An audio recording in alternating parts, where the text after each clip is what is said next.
In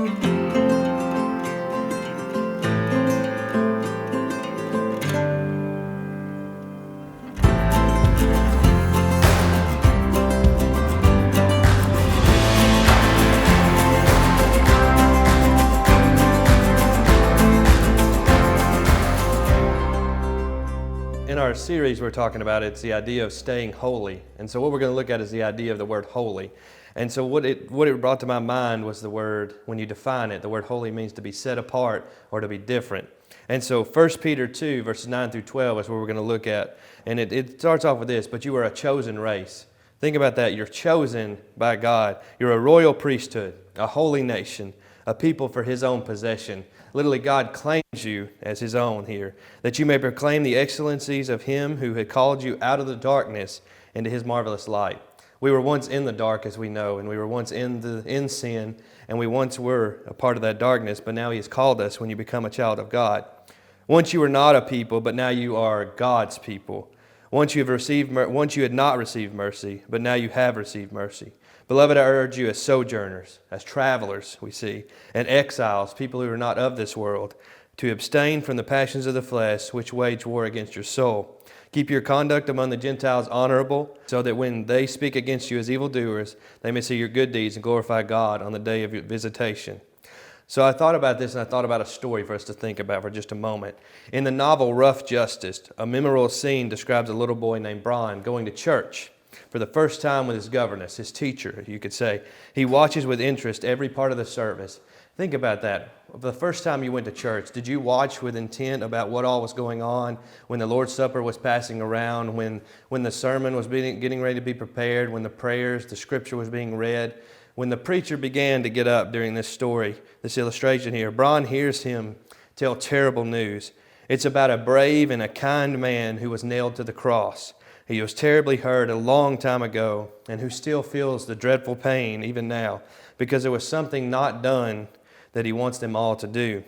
Little Brian thinks that the preacher's telling a story that will do that people here sitting here in this audience will do something about it. He begins to weep, but nobody else seems upset at all. The service is over. The people walk out as if they've never heard any terrible news at all, as if nothing remarkable had happened.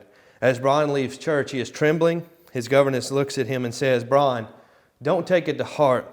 Someone will think you are different." And so when we think about the word different or the word holy, let's describe it as this. It means to be alive and sensitive in one's spirit. It means to show emotion. It means to listen to what's going on in God's house. You know, when we think about the steps of salvation, we hear about the word hear. And you know, when we're listening what's going on in God's house, really to hear and to respond to what's being said. And then also to be different is to take Jesus Christ seriously. You know, ought not us as Christians be different? Should we not have different lifestyles and be a different thing, or being set apart as we've talked? The biblical word holy describes the contemporary word different. And that's why I use it in this study. Because a holy person is not an odd person, but a different person. A holy person has a quality about their life that is unique. A holy person has a lifestyle that is changed from their old lifestyle and is set apart from the lifestyles of the unbelievers or those around them. And a holy person takes Jesus Christ seriously. Believers that live in Christ have been called to live unique lives and a different lifestyle. 1 Peter 1 verse 15 and 16 said, "But as the one who has called you is holy, you also are to be holy in all your conduct. For it is written, 'Be holy, because I am holy.'" And actually, you know, when we think about it, the word called may be a little passive. And we think about it, we have been commanded to live a holy life, and energetic and blazing with holiness. Eugene Peterson described the life in the Message as this. Someone once said, "We may choose a married life or a single life, but it's not left for us to choose whether or not to have a holy life." Holiness should not be an option, it is mandatory. And the 4 points I want us to think about is this. The first is this: the problem with being different or being holy is this. And you may say, well, wait a minute, I don't want to choose to do this. I don't want to choose to be this way because I'm hearing that the word holiness is going to make me stand out or be different, and it might be ridiculed or attacked. But the holiness thing isn't too much for us, because when we think about it, the only thing is, the problem with us is Satan's telling us that to be different is going to make you unusual. But why is it? because we value conformity. We value conforming to the ways of the world. We don't want to stand out in the crowd. We want to be wearing the same style of clothes. We want to talk the latest slang. We want to conform to the things that are in right now. And like the governess, we see what we fear the most in life is being different. We don't want to be perceived as being odd. We have become an assembly line society where we just want to fit in and keep going with everything else that's going in life. We're terrified of being set apart. We visualize an idea of holiness too as well. We don't want to act on this idea. We don't like the idea because it communicates the attitude and it displays the actions of the idea of we're holier than thou. You know, some people may look at us and be like, oh, well, you think this way or you're that way. But in reality, we dislike that behavior because it's putting people on pedestals and it's making those better than the rest. Jesus despised that type of morality and mentality in the Pharisees, and we should agree with him. We see that. And we misunderstand it sometimes what the word holy means or what it means to be.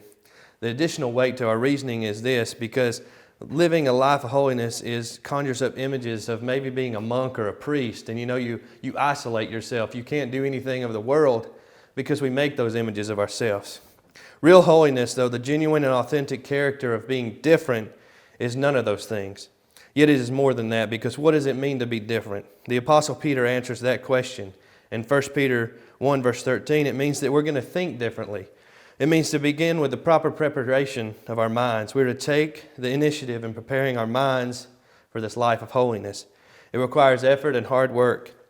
And I thought about this. Behavioral scientists have discovered that our human behavior is even determined by the great extent of our subconscious minds.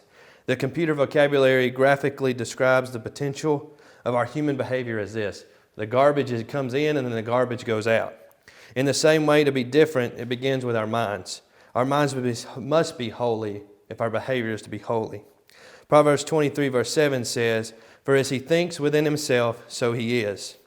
And the Apostle Paul warns us to not let the world squeeze us into that mold, to squeeze us and conform us. In Romans 12 verse 2, "Do not be conformed to this age, do not be conformed to this world, but be transformed by the renewing of your minds, so that you may discern what is good, what is pleasing and perfect with the will of God." And it also means that we live differently. In 1 Peter 1 verse 17, it's a natural outgrowth of our right thinking is right living. When we begin to think new thoughts, we begin to live this distinct life. One writer would often speak of God, and he explains that the writer went to Walden's Pond to live a simple life because he wanted to find those answers about life that you and I seek. He said, "I went to the woods because I wished to front on the essential facts of life and see if I could not learn what it had to teach, and not, when I came to die, discover that I had not lived." And at another time he also commented, he said, "If a man does not keep the pace with his companions, perhaps it is because he hears a different drummer. Let him step to the music that he hears, however measured or far away." Any man or woman who accomplishes anything worthwhile must have the courage to live differently, because they are marching to a different drummer and are not afraid to step out. It also means that we're going to live or love differently. 1 Peter 1 verse 22 says, "Love sets us apart." Love is a display of holiness. Love is the litmus test of Christians. It is not just any kind of love, though. It's a sincere love. It's genuine. It's authentic, like God's love for us. Our motive is not to get, but to give. Deep love, it is intense, it is fervent. It means to love with all of our strength. Christian love is not a feeling. It's a matter of the will. Pure love, it is spotless, clean. Men speak romantically about loving from the heart, but God speaks realistically about loving from a pure heart. This same kind of love that Jesus talked about in John chapter 13, verse 35. "By this all people will know that you are my disciples, if you have love for one another." Love one another sincerely, deeply, and pure. And people will know that you are different. They will know that you are followers of God. They will know that you are holy. In the first century, a pagan went to report on the early church movement. He visited a compound with many Christians, and he was thinking of the thoughts, well, hey, I'm going to go and find ways that I can tear them apart, that I can criticize them, that I can just basically find something bad about them. But instead he wrote, "Behold how they love one another." And also it means that we're going to talk differently. In 1 Peter 2 verse 1, different thinking leads to different living, which leads then to loving differently, which leads to different talking. The words we use reveal most obviously if we are truly different or not. We live in a world that uses words to build up, to encourage, but then we also live in a world where they also can tear down and discourage and just manipulate and so many things. Those are those that use words to build up people, and there's words that can tear them down. And when we think about this, there are people who are different that use those words to build people up. You know, words are powerful. They can edify, to give life, but they can also have the power to discourage and to kill dreams. Have you ever had your joy stolen because of someone's reckless words, or had your self-esteem destroyed by someone's hurtful words? You know, today the world has a desperate need for people who are different. We need people who will carry their faith to school like you, to carry your faith to work like your parents, to carry your faith into Congress, into society, into many things that we face, and in your home. We need people who will be different if it will cost them their social popularity, their economic fortunes, or their very lives. One does not obtain this simple kind of distinctiveness except through a personal relationship with Jesus Christ. He's the one that issues the different beat, the drum beat, as we said, the different drummer. He's the one that calls us to stand out of the crowd, to be distinct, separate, unusual. And I want to finish by reading these lyrics from a song, and then I want us to think about two main things. I don't want to hear anymore, teach me to listen. I don't want to see anymore, give me a vision. That you could move this heart to be set apart. That I don't need to recognize the man in the mirror. I don't want to trade your plan for something familiar. I can't waste a day, I can't stay the same. I want to be different. I want to be changed till all of me is gone and all that remains is a fire so bright the whole world can see that there's something different. If you put in the word holy there, you think about it, He calls us to stay different and He calls us to stay holy.